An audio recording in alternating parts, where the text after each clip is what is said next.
मैं होटल वाले की प्रति भी शिकायत करना चाहता हूँ कि आप बताइए, होटल का कुछ सिक्योरिटी होता है? यदि गेस्ट आते हैं तो आपकी जिम्मेदारी बनती है कि आपका गेस्ट कहाँ जाता है। पुलिस आता है तो पहले काउंटर पर चेकिंग करे, तब होटल के अंदर, रूम के अंदर एंट्री मारें।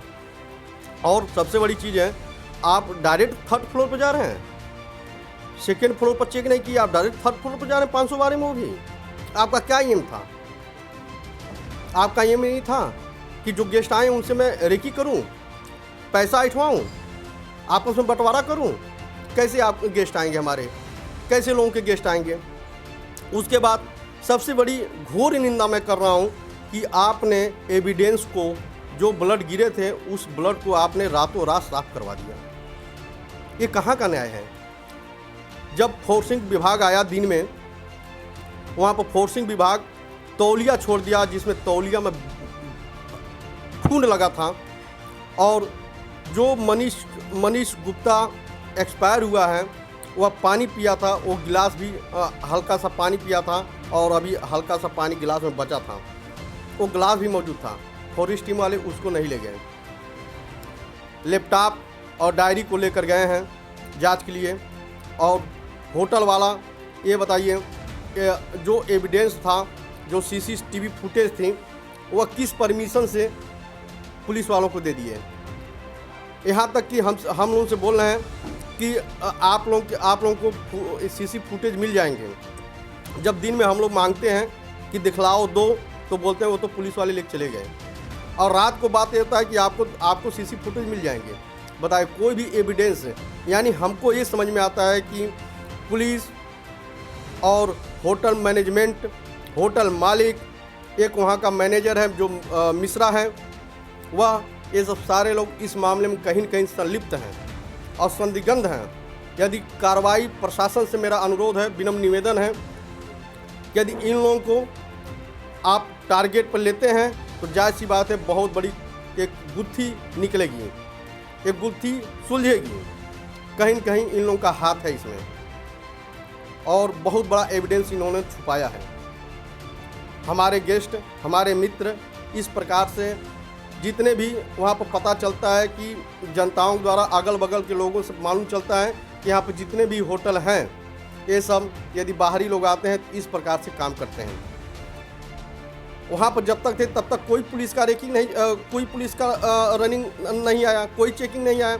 जैसे हम लोग निकलते हैं, जयपुर पहुँचते तुरंत एक घटना। मैं चंदन सैनी, ग्राम बड़ियापार, थाना सिकरीगंज, जिला गोरखपुर का रहने वाला हूँ।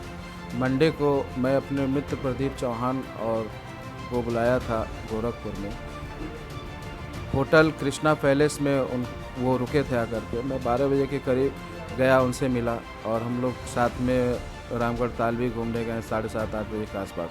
फिर खाना खाए हम लोग यहाँ अदालत होटल, वहाँ से खा करके फिर होटल गए। उनको होटल पे छोड़ करके मैं वहाँ से निकला 11:30 बजे के आसपास घर के लिए मैं आ रहा था। रास्ते में मेरे पास अक्षय कुमार मिश्रा, चौकी इंचार्ज फल मंडी के, फ़ोन आया मेरे पास। बोले कि चंदन सैनी बोल रहे हैं। मैं बोला हाँ मैं बोल रहा हूँ। तो मेरा एड्रेस पूछे, मैं एड्रेस बताया उनको। फिर बोले कि आप गोरखपुर किससे मिलने आए थे? मैं बोला प्रदीप चौहान से मिलने आया था। तो उन्होंने बोला ठीक है, हम रूटीन चेकअप पर आए थे, वेरिफिकेशन कॉल थी, आप घर जाइए, कोई दिक्कत नहीं है। तो फ़ोन नहीं कटा। उन्होंने कुछ बदतमीजी से उन लोगों से बात किया, तो मुझे लगा कि कुछ गलत हो रहा है। मैं गाड़ी बैक किया और वापस आ रहा था। रास्ते में मैं अपने दोस्तों के पास कॉल करने लगा, लेकिन दोस्तों का कॉल नहीं लगा, रिसीव नहीं हुआ। फिर मैं चौकी इंचार्ज अक्षय कुमार मिश्रा जी को फ़ोन किया, उनसे पूछा क्या कोई प्रॉब्लम तो नहीं है? उन्होंने बोला नहीं कोई दिक्कत नहीं है, आप वापस घर जाइए, आराम से सोइए, कोई दिक्कत नहीं है, लोग सभी लोग ठीक हैं। फिर मैं घर ना जा कर के उनके पास होटल पर आया। तो होटल रिसेप्शनिस्ट और होटल मालिक ने बताया कि उनको पुलिस लेकर के गई है। मैं पूछा कहाँ लेकर गई है? तो वो बोले कि मुझे नहीं पता है, रामगढ़ ताल के पुलिस थे सभी लोग। तो मैं गया रामगढ़ ताल, वहाँ पता किया तो उन्होंने बोला यहाँ कोई नहीं आया था। तो हम लोगों ने पूछा अक्षय कुमार मिश्रा जी किधर के हैं? तो उन्होंने बताया कि सब्जी मंडी चौकी इंचार्ज हैं वो। हम लोगों ने सब्जी मंडी गया, सब्जी मंडी से भी वो पता चला यहाँ कोई नहीं आया था। मानसी हॉस्पिटल का बात हो रहा था, देख लीजिए वहाँ नहीं गए हैं। तो मैं मानसी हॉस्पिटल गया तो वो बोले कि यहाँ पर नहीं है। मैं फिर पुनः फ़ोन होटल को करता हूँ, होटल से पूछता हूँ कि क्या है बताइए, हमारे मरीज़ कहाँ है, तो पता कर सकते हैं आप लोग। तो बोले कि पता चला है मेडिकल कॉलेज गए हैं। मैं मेडिकल कॉलेज जाता हूँ, मेडिकल कॉलेज जब मैं जाता हूँ तो देखता हूँ वहाँ पर काउंटर पर पूछता हूँ कि मनीष कुमार कोई हम पेशेंट आया, तो बोले कि सर्जरी में चले जाइए, आए थे। मैं सर्जरी गया, सर्जरी में डॉक्टर और वहाँ के सभी लोग बताएं कि यहाँ पर कोई आया नहीं था पेशेंट अभी। मैं फिर बाहर निकलता हूँ, वहाँ गार्ड वार्ड से पूछता हूँ तो लोग बोलते हैं कि एक व्यक्ति को लेकर आए हुए थे, नीला टी शर्ट पहने हुए थे मनीष गुप्ता जी, और ब्लड आया हुआ था, और उनको बाहर से ही वापस लेकर चले गए, कार से आए थे कुछ लोग। तो मैं तुरंत फ़ोन 112 नंबर पर फ़ोन किया और मैं घटने को सूचित किया कि हमारे मरीज हमारे गेस्ट आए हुए थे, ऐसे ऐसे बात हो गई और उनको पता नहीं चल रहा है कहाँ है। होटल से 12:30 बजे के आसपास निकल चुके हैं और लेकिन समथिंग 1:30 बज रहा था, नहीं मिल रहा है। तो हमें पीआरबी की मदद से पता चला कि वहाँ पर अभी कोई आया नहीं। फिर थोड़ा देर के बाद 2:15 के आसपास एसएचओ की गाड़ी आती है और एक पुलिस की गाड़ी आती है, उसी में मनीष गुप्ता को लेकर आते हैं और सीधा दौड़ते हुए स्ट्रक्चर पे डॉक्टर के पास जाते हैं। डॉक्टर के पास जाते हैं तो वो लोग हमको फिर वहाँ से बाहर कर देते हैं और कहते हैं कि अभी आईसीयू में है। फिर मैं जब आईसीयू में बताते हैं, हम लोग वेट करते हैं 1-2 घंटा। फिर हम लोग कहते हैं कि मेरा मरीज़ कहाँ है, कैसे है, एक बार हमको बता दीजिए। तो वो बोलते हैं कि हम लोग डॉक्टर थोड़ी ना बताएंगे, आप जाइए डॉक्टर से पूछिए। तुम कल बोले कि अभी तो आप लोग जाने ही नहीं दे रहे हैं, बोल रहे हैं कि डॉक्टर से पूछिए। तो कहाँ जाइए डॉक्टर से पूछिए। हम लोग डॉक्टर के पास जाते हैं, डॉक्टर बोल रहा है कि हम लोग तो 2:15 पे ही उनको भेज दिया मर्सरी में।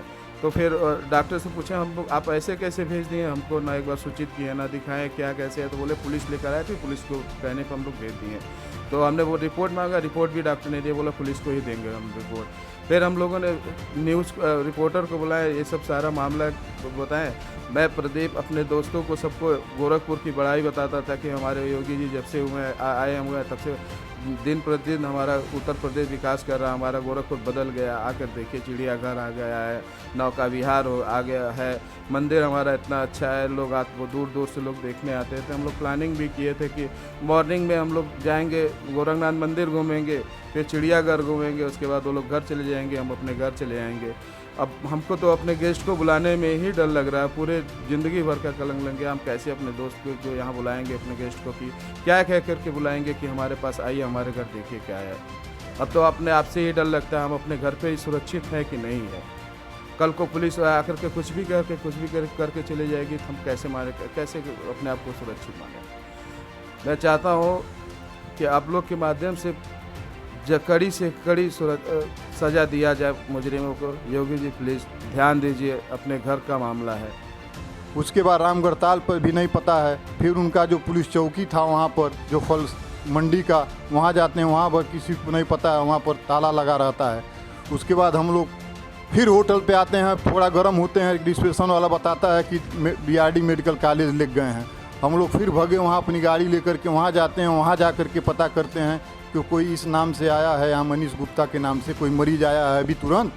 तो वो सब भी नहीं बताते हैं क्या। फिर बाहर हम लोग आते हैं तो गार्ड बताता है कि हाँ कोई लोग लेकर के आए थे, यहाँ तक आए थे और क्या बात हुई। फिर नाम उम बताए और फिर मरीज लेकर के ये लोग वापस ले निकल दिए। उसके बाद हम लोग इधर उधर ढूंढते रह गए। ये लोग 2:15 बजे तक पता नहीं कहाँ लेकर के लापता थे। 2:15 बजे फिर हम लोग कहे अब कोई काम नहीं होने वाला है, अब मुख्यमंत्री पोर्टल पर करिए और 112 नंबर पर करिए, पीआरबी करिए और यहाँ पर बोलना चालू करिए, तभी कुछ होगा। भाई हमारे मित्र की जान धर्म संकट में है और ये हम लोग चिल्लाना चालू किए और जो पीआरबी थी उस पर कॉल किए तो पीआरबी वालों का फ़ोन आया कि अभी हम लोग 15 मिनट में पहुँच रहे हैं, आप लोग वहीं पर रहिए गेट पर। गेट पर रहते हैं, पीआरबी आती है, पीआरबी वाले फ़ोन मिलाते हैं माननीय एसओ जीएन सिंह के पास, जगनारायण सिंह के पास। वो फ़ोन नहीं उठाते हैं। हम लोग भी मिला रहे थे, हमारा फ़ोन भी नहीं उठा रहे थे, निरीक्षक भी नहीं फ़ोन उठा रहे थे, सारे लोगों के फ़ोन से मिलाया जा रहा था। उसके बाद स्विच ऑफ कर दिए। उसके बाद 2:15-2:30 बजे के करीब में 3-4 गाड़ी, सारी पुलिस लोगों की गाड़ी, जो तमाम थानों की गाड़ी लेकर के आगे एम्बुलेंस से आते हैं। सीधे पहले से तैयारी रही होती है, उतारते हैं बॉडी और अंदर लेकर के चले गए थे। आईसीयू में है, मामला गंभीर है, अभी सांसा चल रही है। हम लोगों को जाने नहीं देते हैं, हम लोग मामला समझ जाते हैं मामला कोई गंभीर है। उसके बाद क्या होता है, हम लोग वहीं थोड़ा रुक करके अपना हल्ला उल्ला करने लगते हैं, क्या बताइए ये सब बताया क्यों नहीं गया, चाहे होटल वाले क्यों नहीं जानकारी दिए। उसके बाद हम लोग वहीं खड़े रहते हैं, बिजली कटती है, बिजली कटने के बाद ये धीरे से लाश को मर्चरी में भिजवा देते हैं। मर्चरी में भिजवाने के बाद तो हम लोग फिर पूछ रहे हैं भैया क्या हुआ, जा कर के एक वहाँ पर दरोगा जी खड़े थे, वो बोलते हैं कि अभी आईसीयू में इलाज चल रहा है। अभी देखिए दरोगा जी गए हैं कुछ दवा वाला लाने के लिए, आईसीयू में हैं। ऐसे ऐसे 4 बज जाता है, 4 बजे फिर हम लोग टाइट पड़ते हैं, तब पता चलता है वो तो डेड बॉडी एक्सपायर कर गई। वो एक्सपायर कर गए और भेज दिए हम लोग वहाँ पर। बताइए हमारे माननीय योगी आदित्यनाथ जी को और पूरे सिस्टम को बदनाम करने के लिए, सरकारी मशीनरी को बदनाम करने के लिए ये सब केवल हमारी जो खाकी वर्दी है और जो कुछ तथा